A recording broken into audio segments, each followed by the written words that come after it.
Thank you.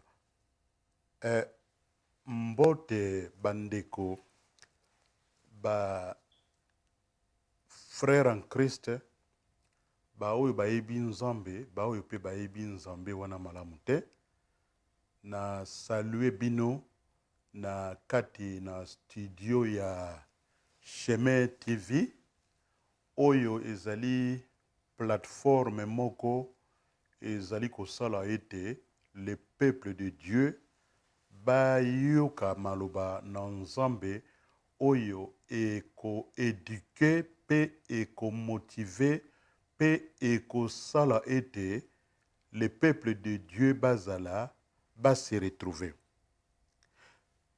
Kombo na ngai apostole Eugène Kanda e Kombolo nazali bongo leader na kati ya ministère ya New Concept Evangelical Assembly awa na Londres. Natindeli bino mbote ya mingi. Tozali bongo une église qui est affiliée awa na UK pe tosalaka makambo mwa mingi na niveau ya communauté congolaise awa. Tokendaka mingi na ba service ya ko visiter ba prisonnier.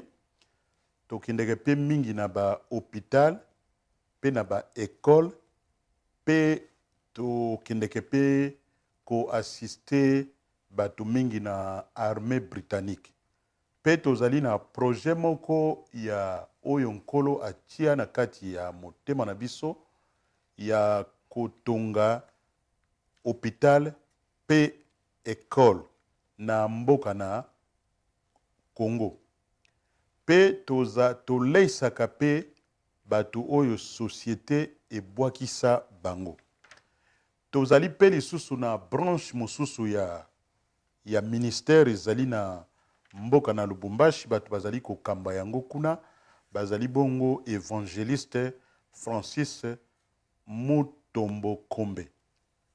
Bango na Mama Jolie Kombe oyo bavandi na Kamalondo Centre Foyer dans l'enceinte école na Boni na kati na Lubumbashi.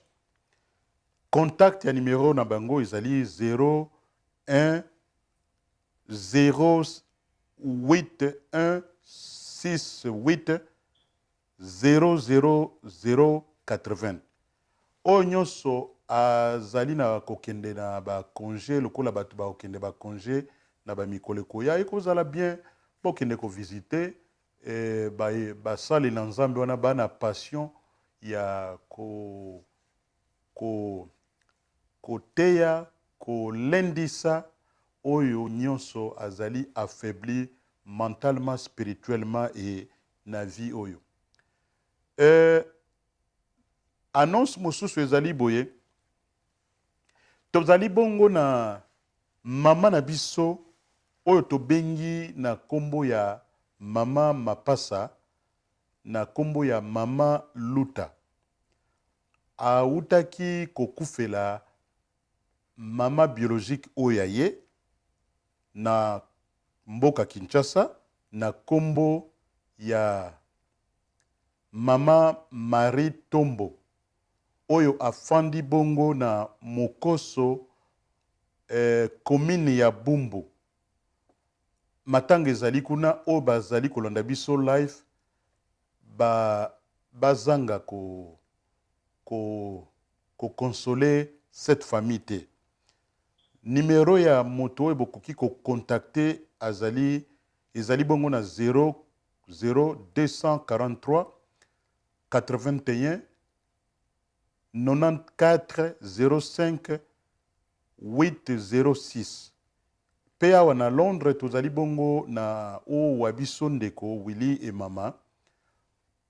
Numéro ya téléphone na ye ezali 074 04 9 je pense 9 47 15.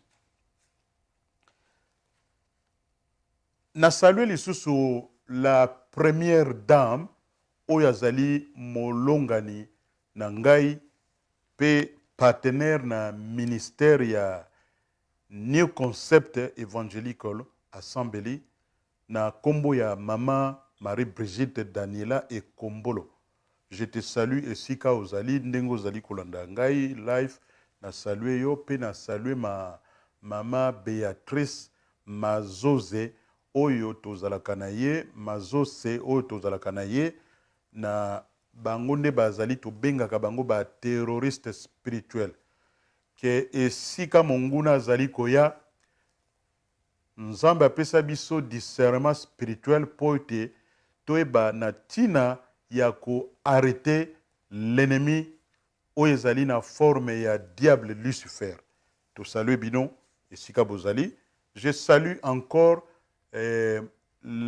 l'homme de Dieu na kombo ya Achille Esale esika ozali. God bless you pe papa na biso Motombo Vanindu esika ozali to saluer yo pe to saluer ba mama na biso mama Lipasa esika ozali mbote ya mingi to saluer pe batu nyonso tozalaka na bango na ministère tosanganaka tous les dimanches na Parking Road numéro de téléphone bozali komona yango wana. Donc tozali tosalaka ba service de tous les dimanches de 13h à 15h. Donc ezalaka 13h to bandi 15h to silisi.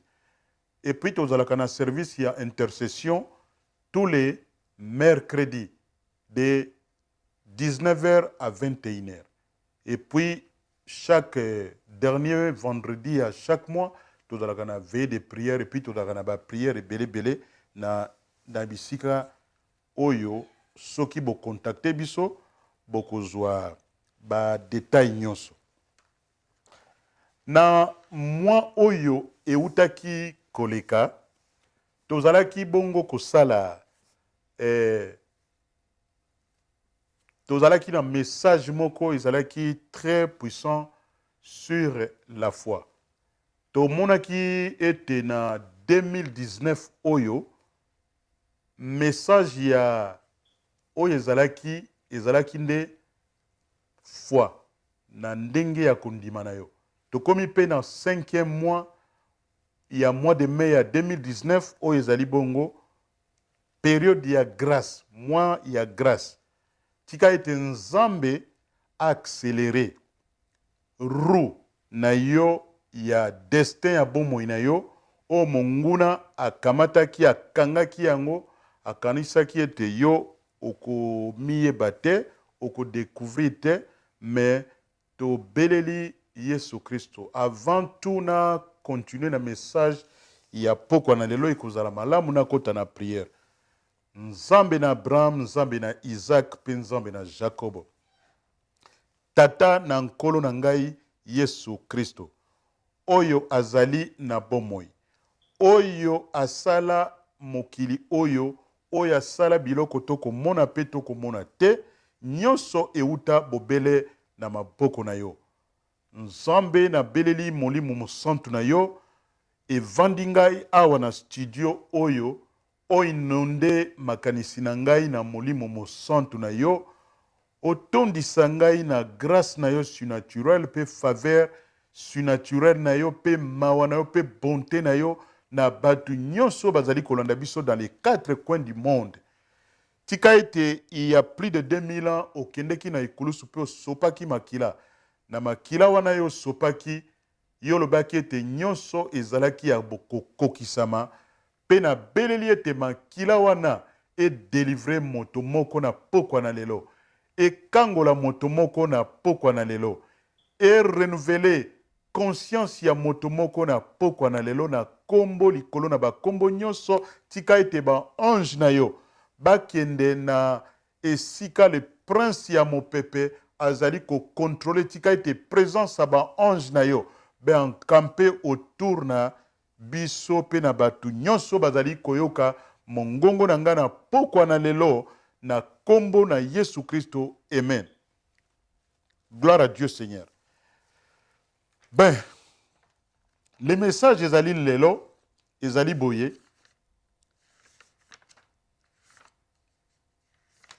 Ezali boye ke Nanzela na foi. Nde tokokoka ko déboulonner toutes formes ya méchanceté, toutes formes ya ignorance, toutes formes ya eloko oyo ekangaki pe ezali ko continuer ko kanga bomoi na yo. L'esprit du Seigneur elobeli biso te na pokwa na lelo moto moko akoyoka maloba oyo ekorestore bomoi na ye na kombo na Yesu Kristo mokonzi. Na mokanda na Hébreux chapitre 11 verset 1 elobeli biso boye. Or la foi est une ferme assurance des choses qu'on espère, une démonstration de celles qu'on ne voit pas. Yango nde ekosala te tomoni awa likambo ya assurance pe tomoni awa likambo ya démonstration ya likambo moko ozoluka osala et se matérialiser. Eko se matérialiser ndenge nini? Maloba na Nzambe ezali etondisami biso na foi. Il y a des prières batu basalaka. Mais prière ya mozindo ezali lokola oyo abandi kokota na mozindo ya eloko moko oyo ekanga bomoi na yo. Nanzela ya malobo tokoyoka na pokwa na lelo yango ekokoka ko créer une concept. Ekokoka kopesa yo une idée. Pe okozwa ba révélation oyo ekosala te ozwa ba information très aiguë pote okoka okoma na capacité ya ko salela likambo wana efandi kati na esprit na yo. Likambo nyonso oyo olingi kosala tango mosusu likambo olingaki kosala ezwaki contre-temps. Wana omoni lokola te okomi na suka ya vina yo. Men nkolo alobi na ngai na yebisa touti koyoka awa likambo na foi est une ferme assurance. Pe définition mosusu elobeli biso boye. C'est par la foi que nous reconnaissons que le monde a été formé par la parole de Dieu, en sorte que ce que l'on voit n'a pas été fait des choses visibles. Toyoki awa pe toye koyeba lisusu na mwa mozindo ete tango Nzambe asali ngai na yo bato na mokili ndenge tozali ko vivre. Nous sommes tout d'abord des esprits. Ba esprit wana soki toye na mokili oyo ngai na yo tokanaki te pe to desidaki te toya na mokili oyo. C'est un mystère. C'est le plan de Dieu. Eza le plan ya moto moko te, ni ba parent te, ni ndenge bango bazaki kokanisa te. Mosusu omona ba parent bazalaki kokanisa te, bakutana, bakutani, basakani et puis produire moto. Na ba circonstance oyo peut-être ngai na yo toyebite. Ezali nyonso, ezali mystère, mais toyoka boy. Tango Nzambe a décidé que yo obima na mokili oyo. Bible lobeli biso te Nzambe atia kati na moto nyonso les dons de foi et sa pratique. Tango tomoni na mokanda na Romains chapitre 12 verset 3 et lobeli biso boye. Par la grâce qui m'a été donnée, j'ai dit à chacun de vous de n'avoir pas de lui-même une trop haute opinion, mais de revêtir des sentiments modestes selon la mesure de foi que Dieu a départi à chacun. Donc, Nzambe, yende mutu, atia biso mesure ya foi kati na bomo na biso. Soki to se référé na ba message auto sila ki ja lancer na mois ou eleka ki avril tolobaki likambo ya foi pe ba dimension na yango pe tokokoka koloba nyonso wana te lelo mais oyo azali na accès na ba réseaux sociaux na ba télévision oyo enregistraki yango oyo atali yango pe na chemin TV bokoya komona te biloko wana nyonso eza na kati pe na kosenga na bino bokota kuna bokomona makambo na Hébreu 11:6 elobeli biso boye or sans la foi il est impossible de lui être agréable car il faut que celui qui s'approche de Dieu croit que Dieu existe et qu'il est le rémunérateur de ceux qui le craignent. Tomoni awate nzambe mutu soki ozwi vision, ozwi concept, c'est Dieu a ko rémunéré bomoi na yo na ndenge ya solo pe bosolo wana okotambola na yango na ndenge ya malamu. Tozali kokende lisusu na message na biso na pokwa na lelo.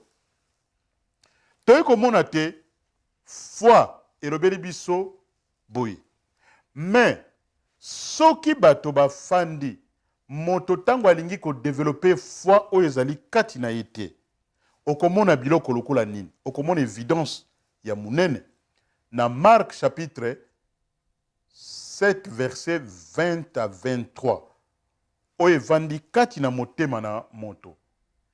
Il dit encore, wana Yesu moto azali kolobela biso. Alobi, ce qui sort de l'homme, c'est ce qui suit l'homme. Balobi, na 21, balobi, car c'est du dedans, c'est du cœur des hommes qui sortent des mauvaises pensées. Balobi, les adultères, les impudicités, le meurtre, les vols, les cupidités, les méchancetés, la fraude, les délégrements, les regards enviés, la calomnie, l'orgueil, la folie. Toutes ces choses mauvaises sortent du dedans et suivent l'homme. Nyonso oyo ezali kouta kati na moto. Yango nde balobi l'homme intérieur, ce n'est pas l'homme extérieur oyo ezali komona. Soki moto azali na foi te, évidence tokomona yango na uti kotanga awa. Soki moto a développé foi na vie na ye, tokomona ba évidence. Yango ministère ya New Concept Evangelical Assembly tolingaka tolobela bato makambo mpe tokota na mozindo po esala te moto moko bafungola ye matoi oyo bafungola ye miso oyo pote amona ayoka yango nde omoni ete tobengaka foi ezali lokola sixième sens. L'homme azo vivre na komona koyoka kotala kolia et puis bolingo eza na bato ebele te.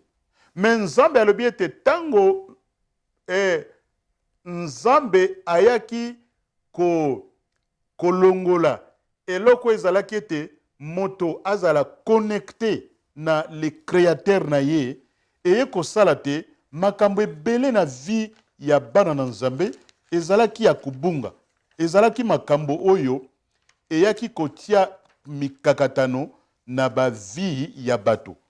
Siko tokomona awa exemple ya moto oyo azalaki kaka moto lokola yo na ngai. Omoni bato tokotanga na Bible.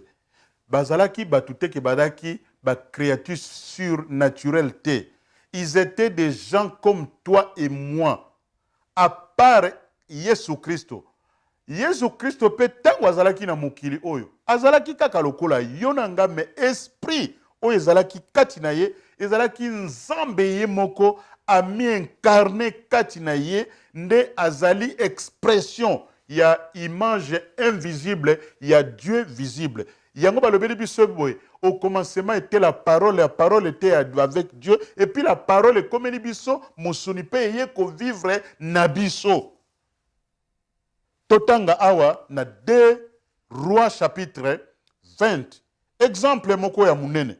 En ce temps-là, Ézéchias fut malade à la mort. Toyoka.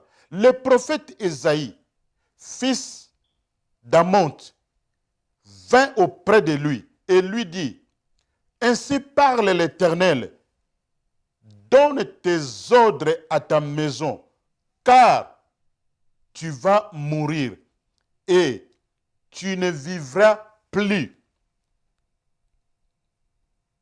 Oyoki ba yeko pesa yo message balobi te, yo mi bongisama, okokufa boye.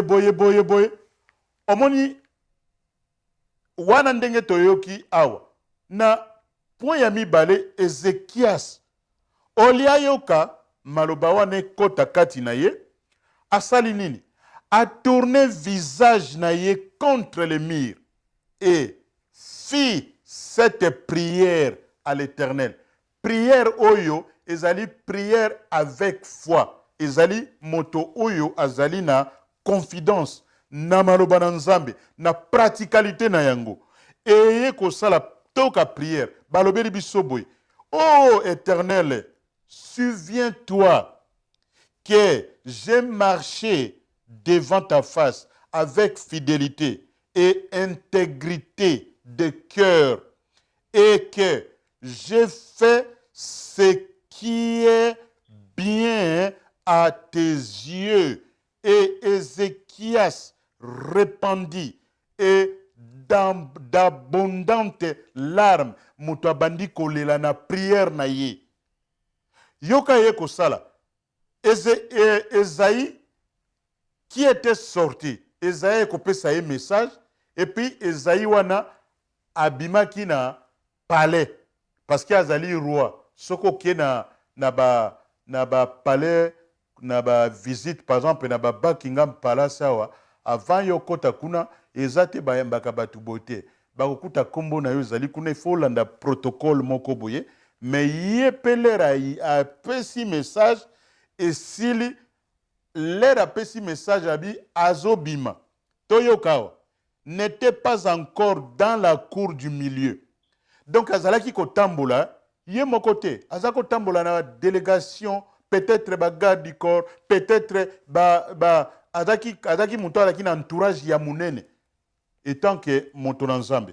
Lorsque la parole de l'Éternel lui fit adresser en ces termes, retourne tango ye Ézéchias asali prière na ye aye ko rappeler nzambe na ba merveille na alobi te nzambe yo moni ete ngai papa oyo azalaki papa na ngai asalaki boy tala atambolaki boy me ngai na ye kozongisa biloko wana me yo sikoyo message eke dans les 3 jours ekoya okobomanga sikoyo soki obomi ngai misala oyo ya yo qui va le faire balobi nzambe alukaka moto nzambe aza esprit alobi ete po asala ifo asala na moto azali na nzoto oyo ngai na yo tokotambola na yango yoka sikoyo awa balobi retourne et dit à Ézéchias,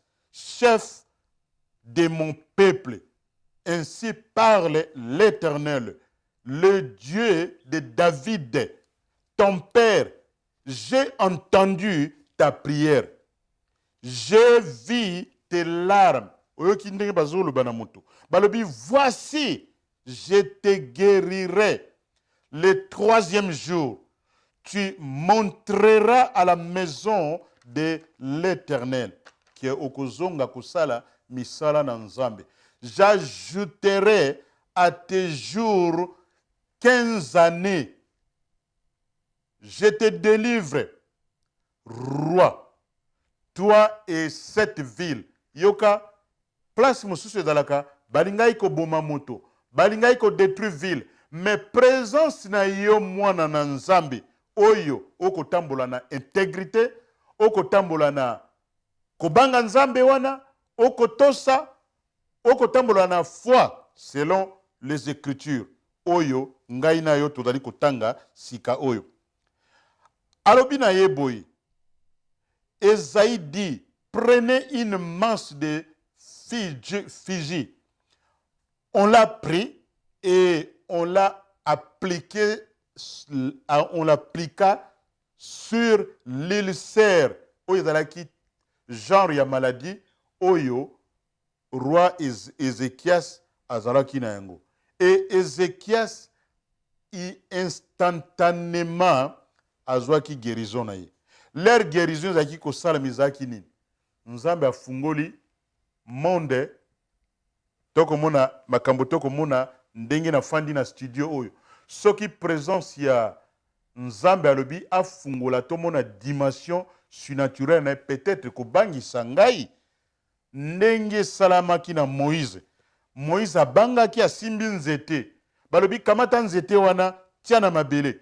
Nzete baluke komi nyoka. Nzamba lobi kamata nyoka wana. Ya lobi hey, nazobanga.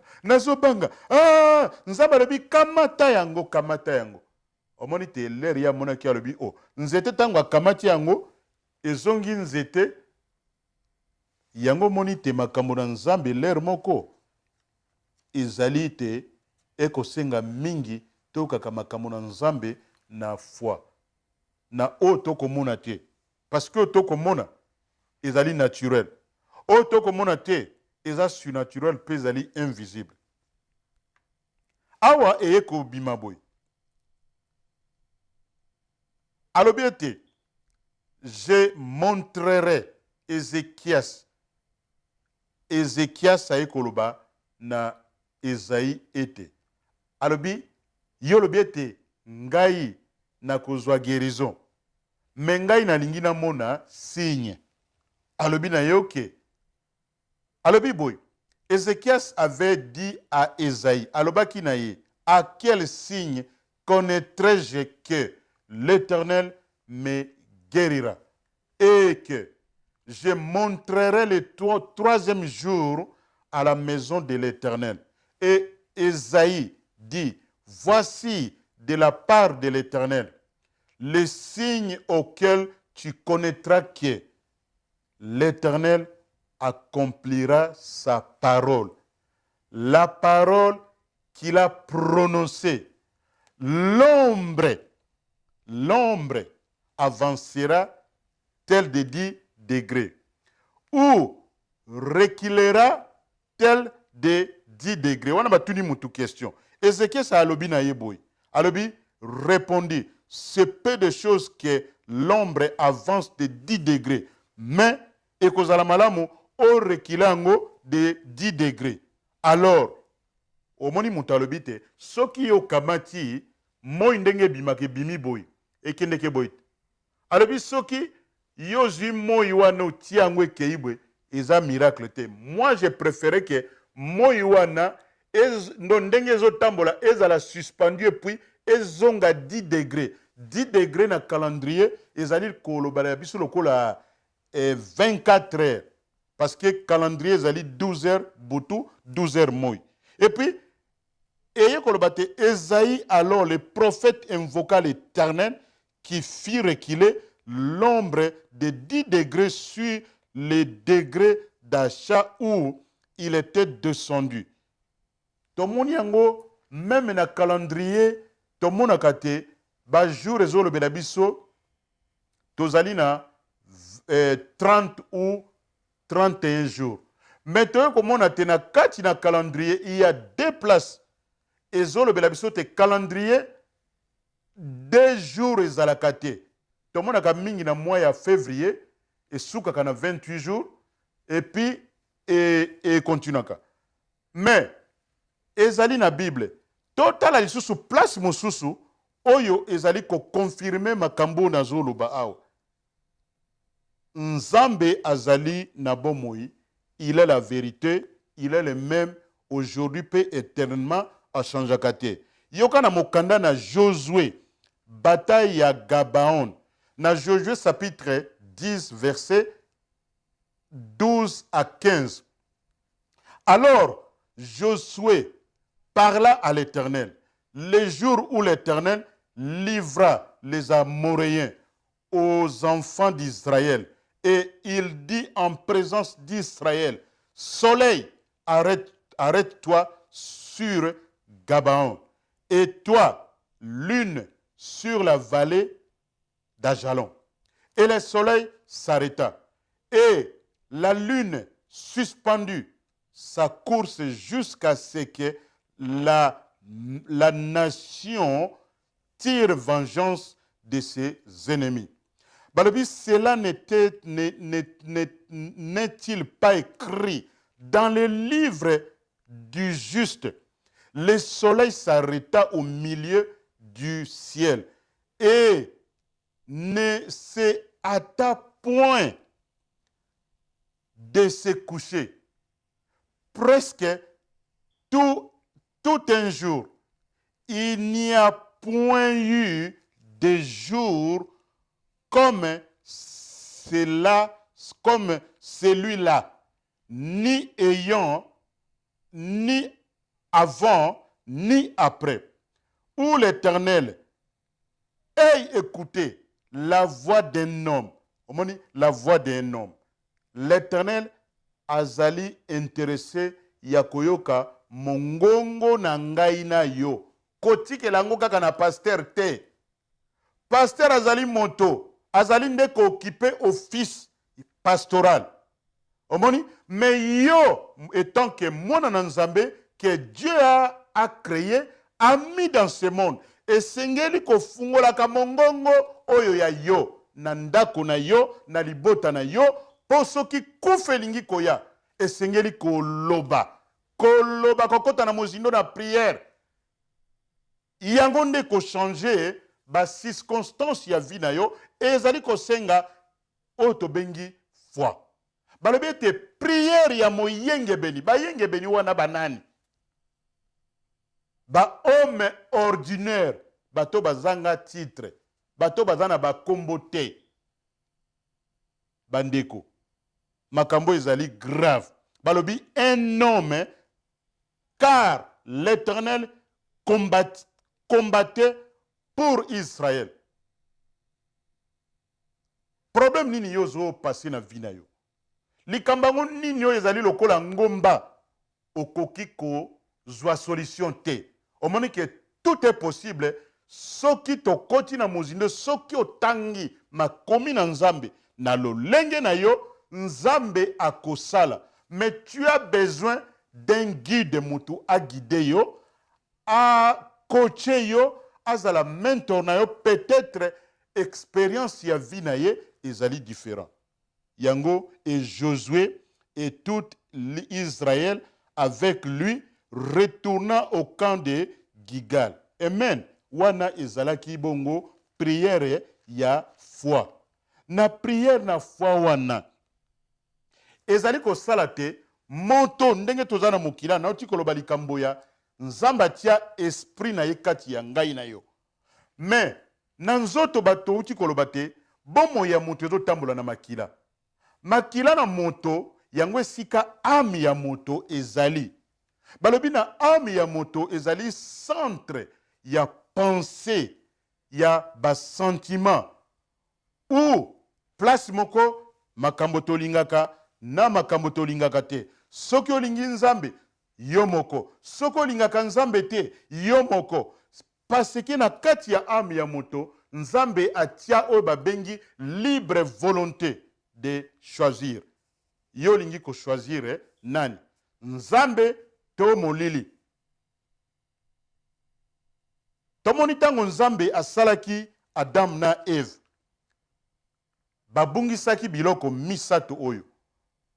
Relation pe communion na nkolo oyo azali mokeli na bango. Tobenga kango kamaderi. Neti kozala ami. Moninga. Yo zalaka moninga ya nani? Moninga ya diable to moninga ya Yesu Kristo.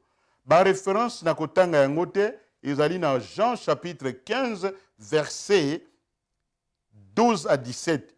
Otali na Jean 15 verset 15. Otali na mokanda na Romains chapitre 3 verset 23. Balobi na nzela na Yesu Kristo. Car tout ton péché biso nyonso tobimaki na nzela na lignée ya Adam. Tozali produit ya masumu biso nyonso. Et puis tozalaki privé de la gloire de Dieu. Na nzela wana toye kobungisa lisusu mibale nini? Provision. Oyo babengi kozala disponible, kozala disposé na makambo na Nzambe. Provision toda kopedre. Yango tomoni économie babylonien ekomi kotambola ezali système oko osombi oteki osalibo okeibe mutakomi esclave économique po azwa ba païen ba matériel balancer vie ezali susu na direction mon côté ekomi kaka toyaki koluka mais yango développer ba mauvaise ambition na bato mosusu ba komi lokoso parce que to pedraki na nzela na masumu to perdre biloko wana yabi sato to eko perdre loko babengaka affectation to assignment. Omoni vi oyo ndenge toye tango Nzambe a décidé oya na mokili ezande na biloko misato oyo kozala na communion na Nzambe wana oya créa yo kozala ami ndenge tolobaka naza moninga na Yesu naza moninga na Nzambe naza moninga na Yesu sikoyo provision okozwa yango ndenge nini kozala disposition et puis ya misato affectation moto ayebi lisusu mission na yete na mokili oyo biso nyonso toyaki na mokili te po tokoma ba politicien toyaki na mokili te po tokoma kosala na ba différents bisika ba mususu bazala ba politicien ba mususu bazala batu ba travailler na gouvernement ba susu na média neti tomoni Chemin TV batu na média ils font que bazali kosala te bato ba yeba makambo ba yoka tozo mona te esprit ya diversification ezali lisusu te tokomi batu oyo unité ezali te ayons cet esprit là de kosepela na différence entre yona moninga acceptons nos différences yango nde touti komona yango na Romains chapitre 12 verset 3 les dons il y a foi et puis pratique na yango toye komona sikoyo na komi kokende vers la fin. Troisième point ezali nini? Nzambe akosala na bomoi na yo par la foi en Jésus-Christ. Foi tozali kolobate soki ozali na foi ya munene toti komona ba oyo ba kweyaki na ba maladi ba oyo bazalaki na ba situation très difficile na misoboye okoko comprendre ngote. Mena suka bazwaki victoire pe totangi yango na makomi na Nzambe. Awa ezali na lisolo moko ekozala pasi pona koyoka yango meto yoka yango malamu. Ezali na mokanda na Juge chapitre 1 verset Juge 11 verset 1 à 28. Ezali na histoire ya moto moko na kombo na Jephté. Azalaki un homme très vaillant. azalaki un homme très combatif. Balobi, moto wana abotamaki pe azalaki mwana ya prostituée. Imaginez moto azala mwana ya prostituée. Eloko ni na malongo ekobima kuna na mosuni boy. Azalaki mwana oyo azalaki kotambola na soni na elongi na ye. Azalaki mwana oyo azalaki humilié na communauté na ye. Azalaki mwana oyo azalaki rejeté na famille na ye. Azalaki abandonné na bato nyonso ya communauté na tango na ye.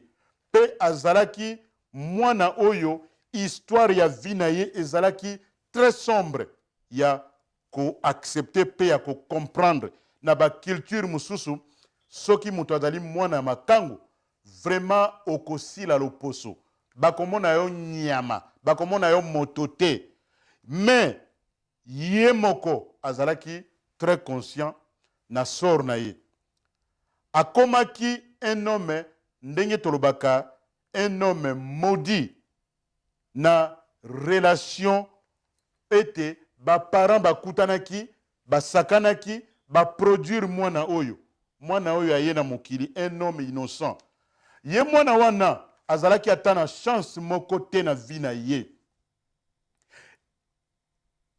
azalaki pe na ba opportunité ata moke te po s'améliorer na condition ya vie na ye bato ebele na vie oyo bazali kobela pe kokoma ba criminel à cause ya kozanga opportunité yo mutu na matoi na balobi foi eyaka na koyoka makamba mabe pe eyaka na koyoka sikoyo yo na matoi na yo nini opermetaka na matoi na yo ekota po ekende kotouche conscience na yo oyo evandi na âme na yo me toyoka awa ntango mosusu okoki kozala pe mal entouré na bato ya mabe ngai pe na vivaki na biloko oyo na vivaka na bato moko bazali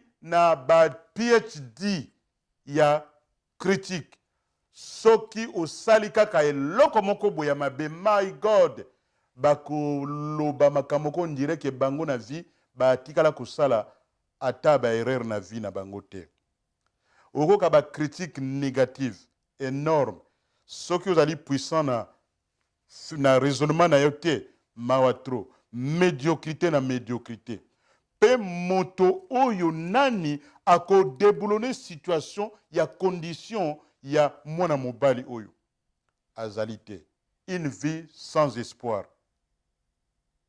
kaka yo moto wana jepte wana lokola soni elataki ye akomaki peut-être kokoma lokola genre bato bazalaka ke soki naza na millier naza na groupe esengeli ngai napesaka mpo nasepelisaka bato oyo mpo soki napesi te bakokritike nga bakoloba na nsima na ngai bakomona ngai lokola un homme qui n'a pas de valeur un homme oyo azali moto pamba ndenge tobengaka na lingala okomona ekocreye lokola oza kovivre na bahypocrite moko boye plus bamantere bamensongere nautaki koloba nango mais tango toyoka sikoyo wana image oyo tomonaki ya liboso mais ye mwana mobali wana avandaki boye te amoni te mpo na nini ngai vi na ngai bomoi na ngai eloko moko ezali kotambola te na bomoi na ngai mpo na nini bato basekaka ngai mpo na nini eske bato na baleki ngai na nini omoni ntango asepose baquestion asepose baquestion siko qu'est-ce qui est venu na de awa balobi tango ye ayaki kolapa seleka na ye jepte et victoire na ye eyaki kose manifester sur les ammonites ba ennemi ya bomoi ya mboka mobimba wana pe na communauté wana na nzela na problème oyo ye kaka mwana ya makangu wana soi-disant ayaki ko résoudre. Bandeko na vie ko bangaka ba problème te. Oyebi te soki na vie o vivra ba problème te, donc ozali moto te, ozali nyama na etumba te. Un vrai guerrier abangaka bitumba te. Abangaka ba problème te. Problème eko ozala ta mosusu yo ozaki kokanisa boye. Ale oye kozwa contre-temps, contre-temps wana ezosanga eza kosenga te, yo ozonga kati na yo okoma lokola mwana mobali oyo. Tango ambani komituna pona ni makambo nange ezotambola te. Moto bamonaki pamba ye ayeleli bango solution oyo bango banzaki kondima te. Tango mosusu banégligaki ye na vie konéglijaka moto te. Tokoya mona ngo siko na juge awa na juge 11 verset 29 à 33.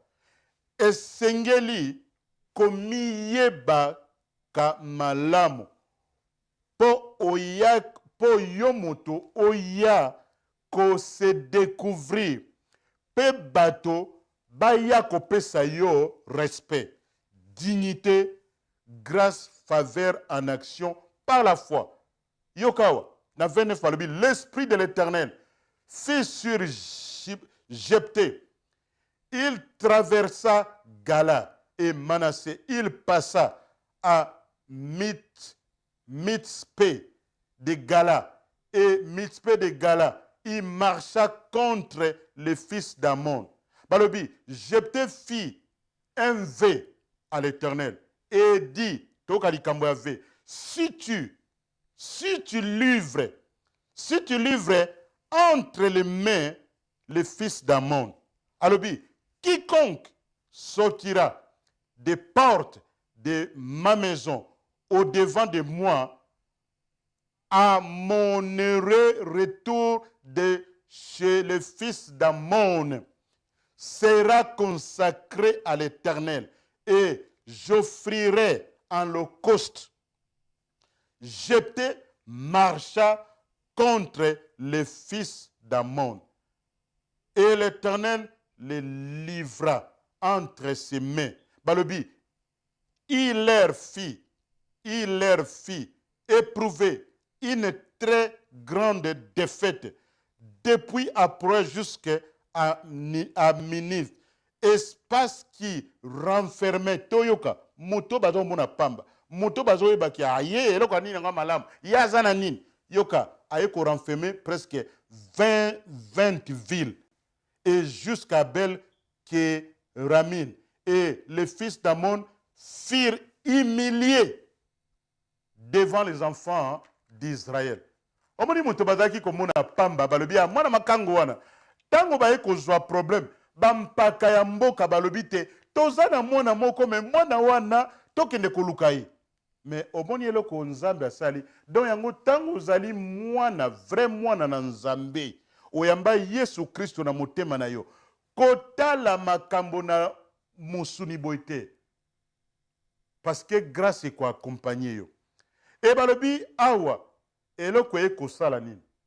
Ye, mwano ya botamaki na malédiction, mbala moko bénédiction elandie na bomo inaye. Balobi tala mwano ya ye ya mwasi. Mwana mwasi ayambi aye koyamba papa na ye na ba tambourin pe na ba danse oyo ezalaki kaka oyo moko mwano ya abotaki mwana ya mwasi fille unique na Juge 11 34 na 40. Tomoni awa papa atondi samaki na esengo, histoire moko très kitoko. Balobi awa na verset 40 balobi c'est que tous les ans les fils d'Israël s'en vont célébrer la fils de Jephthé de Galadite 4 jours par an. Omoni moto azalaki moto pamba. yoka lera ye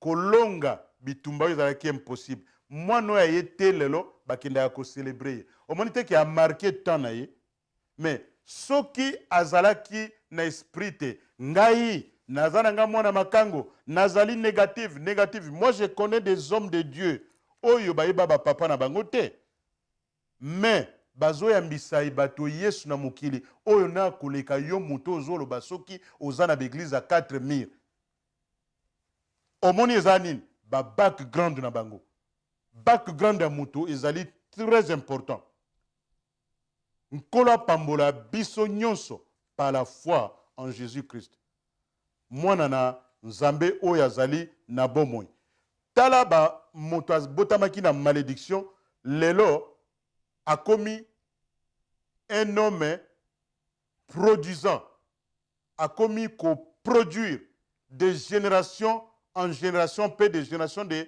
bénédiction fruit de la foi non mon limite na kati na bomoi na yo na ngai te tika ete tokende liboso j'aimerais encore komona bato oyo avivaki na famille ya pauvreté oyo ezalaki te ye moko azalaki pauvre nzambe asali ye grâce aye kobima na pauvreté oyo akombataki bamaladi mentale physique oyo azalaki kovivre na bavie ya badefete nyonso oyo olobi te moto oyo akobonga te aye kobonga yango message na ngai na pokwa na lelo nalingi ete tomona bato ya boye na te baya batémoigner tout esprit de mort prématuré bato mosusu omoni oyo alingaki kokufa mais acceptaki liwa boye te alobi ete sengeli na prononcer c'est la parole de la foi oyo ye ayaki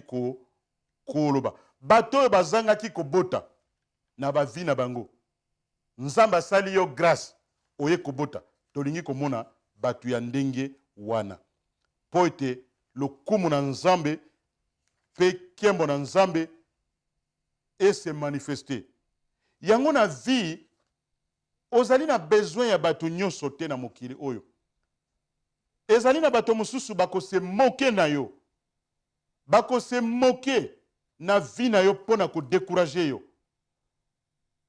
yo luka ozala na barole modele ya malamu na bomoi na yo bato bazali koluka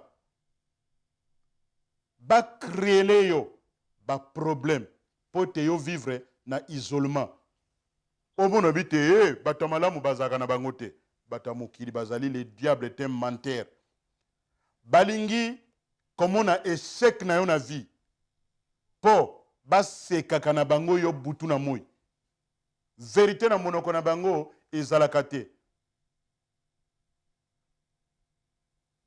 kotalela moko na mokili oyo te kotalela defete wana te talela nzambe wana atielaki yo bato oyo bazala pembeni na yo baya po te yo oavance otelema mpe ozala moto babengi molongi yango nalobaka yango boye toujours ke la qualité ya mentor na bomoi na yo ekodétermine productivité ya bato oyo ozali kolanda esengeli kolanda une voie po na komona pe kocreye avenir ya malamu moto soki azali mentor na yo aza na expérience aza camarade na yo te